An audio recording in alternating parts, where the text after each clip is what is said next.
Akalar, shpon ishlab chiqarish uchun 200 ming dollarga stanok olishingiz shart emas. Shunday biron bir zavodga kelib uslugidan foydalantirib ham qilsanglar bo'ladi bu ishni. Hozir xuddi shu jarayon sizlarga ko'rsatib beraman.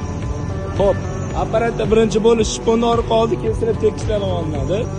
Mana tayyor bo'lgan shpon. Bu shpon bu etapga o'tib shponlar tikiladi. Aka beravering.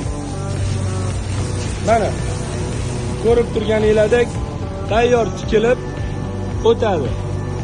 Va tikilgan tayyor bo'lgan shpon tayyorlash uchun endi laglanadi.